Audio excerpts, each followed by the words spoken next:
దోషస్యాత్ అనివేదనే. చెప్పినా దోషమే, చెప్పకపోయినా దోషమే.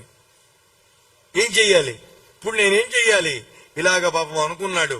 అనుకుని మమేదం లంఘనం వ్యర్థం, 100 యోజనాల సముద్రాన్ని అవలీలగా దాటి ఇక్కడికి వచ్చాను.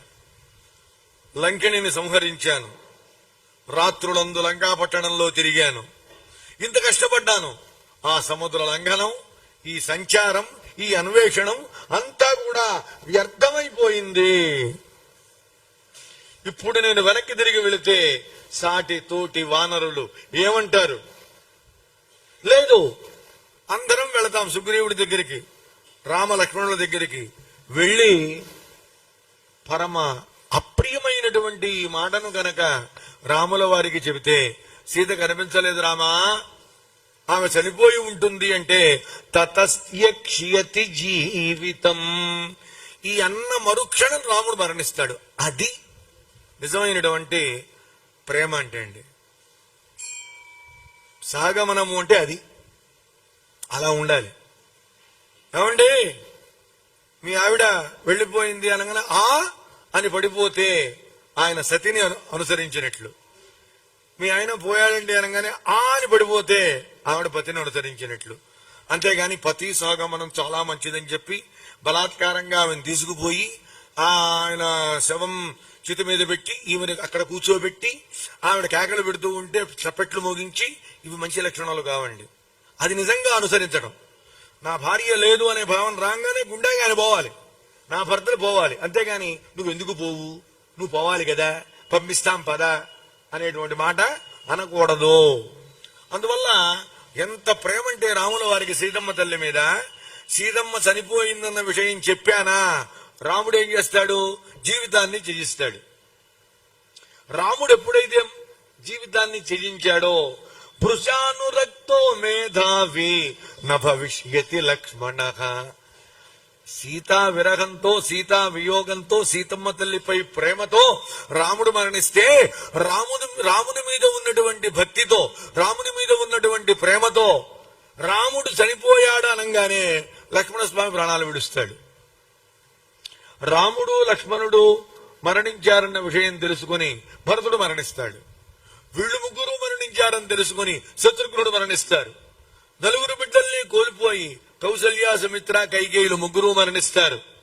అంతేకాదు రాముడు కనుక మరణిస్తే సత్యసంధుడు, సన్మార్గుడు, ధర్మాత్ముడు అయినటువంటి సుగ్రీవుడు తన ప్రాణమిత్రుడైనటువంటి రాముల వారు కనుక మరణిస్తే తాను కూడా మరణిస్తాడు. ఆయన మరణించగానే ఆయన భార్య రుమ మరణిస్తుంది. భర్తృవిరహంతో ఉండి సుగ్రీవుని యొక్క ఏలుబడిలో ఇప్పుడిప్పుడే తేరుకుంటున్నటువంటి తార కూడా మరణిస్తుంది.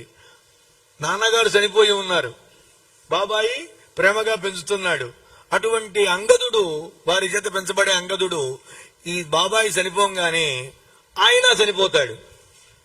ఇప్పుడు ఎప్పుడైతే ఇటువైపు వానరరాజు గారు, యువరాజు గారు పోయారో వెంటనే వానరులందరూ కూడా అరచేతులతో గుండెలు బాదుకుంటారు, తలకాయకు బాదుకుంటారు.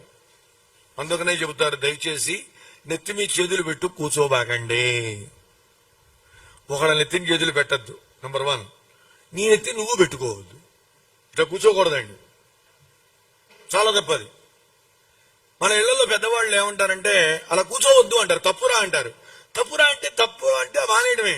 ఏం తప్పు? కూర్చుంటే ఇలా పెట్టు కూర్చుంటే లేదు కానీ ఇలా పెట్టు కూర్చుంటే వచ్చిందా అని వాళ్ళతో వితండవాదం చేయకూడదండి. ఇలాంటి దుస్సంఘటన జరిగినప్పుడు తలకాయ బాదుకుంటూ ఏడుస్తారు, గుండెలు బాదుకుంటూ ఏడుస్తారండి. ఇలా పెట్టు కూర్చుంటారు, అయిపోయిందండి అనుకోకుండా నాన్నగారు వెళ్ళిపోయారు, ఏడుస్తూ ఉంటారండి. అందుకని మంచిగా ఉన్న టైంలో అప్పుడు ఏ పనులు చేస్తామో అవి చేయకూడదు. పాపం ఆంజనేయ స్వామి అనుకుంటున్నాడండి, గుండెలు బాదుకుంటారు, తలలు బాదుకుంటారు వానరులందరూ కూడా. అంతేకాదు ఇంకా చెబుతున్నారండి, వానరులు కూడా ప్రాణాలు విడుస్తారు. ఎలా విడుస్తారు చూడండి, ఎంత దూరం ఆలోచిస్తున్నాడో ఆయన. పర్వతాల మీద నుంచి దూకి మరణిస్తారు.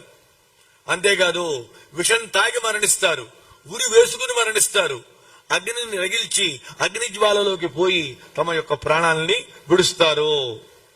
ఇంత ఘోరం జరుగుతుంది నేను వెళ్ళి ఈ మాట చెబితే. ఇక్ష్వాకు వంశ నాశనము అవుతుంది, వానరుల యొక్క వంశం కూడా నశించిపోతుంది. మరి